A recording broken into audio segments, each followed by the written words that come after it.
আসসালামু আলাইকুম। প্রিয় দর্শক, আপনারা জানেন যে জাতিসংঘ সাধারণ অধিবেশন হচ্ছে ওখানে মনে করেন প্রায় দেশের প্রেসিডেন্ট প্রধানমন্ত্রী গেছে। সেই সাথে সাথে আমাদের প্রধান উপদেষ্টা ডক্টর মোহাম্মদ ইউনূস সাহেবও গেছে। তো ওনার সাথে অনেকেরই মিটিং হয়েছে। ইটালির প্রধানমন্ত্রীর সাথে উনি মিটিং করছেন, ওই ব্যাপারে নিউজ। প্রধান উপদেষ্টার সঙ্গে ইটালির প্রধানমন্ত্রী জর্জিয়া মেলোনির বৈঠক।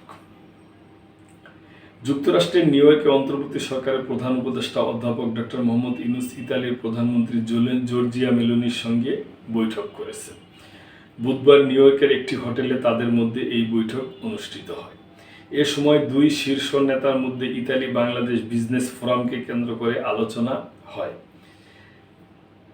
আলোচনায় নিরাপদ ও অভিবাসনের বিষয়টিকেও গুরুত্ব দেওয়া হয়। ইতালির প্রধানমন্ত্রী জর্জিয়া মেলোনি ডিসেম্বরে ঢাকায় আসার পরিকল্পনা জানিয়েছে। এর আগে দিনের শুরুতে জাতিসংঘ সাধারণ পরিষদের অধিবেশনের ফাঁকে তিনি ফিনল্যান্ডের প্রেসিডেন্ট আলেকজান্ডার স্টারের সঙ্গে বৈঠক করেন। এদিকে প্রধান উপদেষ্টা অধ্যাপক মোহাম্মদ ইউনূস বিশ্ব নেতৃবৃন্দকে টেকসই উন্নয়ন লক্ষ্য অর্জনে আরও কার্যকর অর্থায়নের আহ্বান জানিয়েছেন। তিনি বলেন, চলুন আমরা এমন একটি মর্যাদা সমৃদ্ধ ও স্থিতিশীল অর্থনীতি গড়ে তুলি যেখানে কেউ পিছিয়ে থাকবে না। তিনি পাঁচটি অধিকার তুলে ধরে বলেন, এগুলো কার্যকর হলে বিশ্বব্যাপী দারিদ্র্য, বৈষম্য ও আর্থিক অস্থিরতার সমস্যা সমাধান সম্ভব হবে। অধ্যাপক ইউনূস আরও ঘোষণা করেন, আমাদের উপর নির্ভরশীল জনগোষ্ঠী কণ্ঠস্বর শোনার জন্য প্রস্তুত হতে হবে। বাংলাদেশে আমরা বিশ্বাস করি দারিদ্র্য একজনের স্বপ্নের পথে বাধা হতে পারে না। স্থানীয় সময় মঙ্গলবার জাতিসংঘ সদর দপ্তরে অনুষ্ঠিত টেকসই অন্তর্ভুক্তিমুক্ত ও স্থিতিশীল বৈশ্বিক অর্থনীতির প্রথম দ্বিবার্ষিক শীর্ষ সম্মেলন টেকসই উন্নয়ন লক্ষ্যে অর্থায়নের অঙ্গীকার বাস্তবায়ন শীর্ষক অনুষ্ঠানে প্রধান উপদেষ্টা এই বক্তব্য দেন। তিনি বলেন, অনুষ্ঠানে বক্তব্য দেওয়ায় তার জন্য গর্বের বিষয় যেখানে সম্ভাবনা ও দায়িত্ব একসঙ্গে রয়েছে। তিনি উল্লেখ করেন, চতুর্থ আন্তর্জাতিক অর্থায়ন সম্মেলনে নেওয়া অঙ্গীকারগুলো বাস্তবায়ন করা অত্যন্ত জরুরি।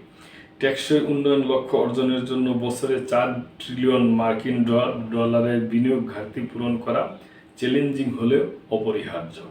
অধ্যাপক ইউনূস আর্থিক অন্তর্ভুক্তি ও সম্পদের ন্যায্য প্রবেশাধিকারকে ন্যায় বিচারের মূল হিসাবে আখ্যায়িত করেন। তিনি বলেন, একজন নারী ব্যবসায়ী শুরু করলে যুব সমাজ যখন সৌরশক্তি ও তথ্য প্রযুক্তি সুবিধা পায়, বস্তিবাসী শিশু শিক্ষা প্রতিষ্ঠান যায় এবং পুষ্টি ও স্বাস্থ্যসেবা পায়, তখন পরিবর্তন বাস্তব ও টেকসই হয়। প্রধান উপদেষ্টা আরও উল্লেখ করেন, সেভিলে নেওয়া অঙ্গীকার একটি নতুন কাঠামো প্রদান করে যা দেশীয় সম্পদ উত্তোলন জোরদার করে,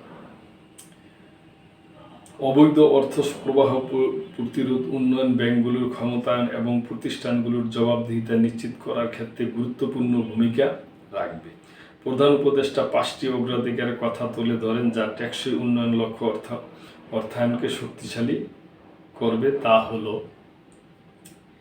ন্যায়ভাবে দেশীয় সম্পদ উত্তোলন, নবীন অর্থায়ন ও সামাজিক ব্যবসা যৌক্তিক অর্থায়ন এবং উদ্যোগ,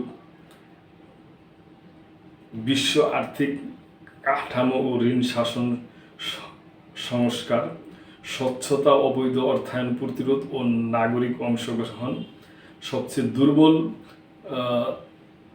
দের জন্য বিনিয়োগের ত্বরান্বিতকরণ, স্থিতিশীল বাস্তবায়ন, জলবায়ু বাস্তব, কৃষি, স্বাস্থ্যসেবা, শিক্ষা ও প্রকৃতি ভিত্তিক সমাধান নিশ্চিত করতে হবে। প্রিয় দর্শক, উনি ইটালির প্রধানমন্ত্রীর সাথে বৈঠক করে এই বক্তব্য পেশ করছেন এবং ইটালির প্রধানমন্ত্রী মেলোনি কি বক্তব্য দিয়েছেন ওইটা এখানে সংবাদ মাধ্যমে আসে নাই। আসলে আপনাদেরকে আমরা পরে জানিয়ে দেবো আর কি। তো এই ব্যাপারে প্রিয় দর্শক, আপনাদের যদি মূল্যবান কোনো কিছু বলার থাকে, বক্তব্য থাকে, তাহলে অবশ্যই করবেন। সাবস্ক্রাইব করে মেম্বারশিপ হয়ে আমাদের পাশেই থাকবেন। আল্লাহ হাফেজ।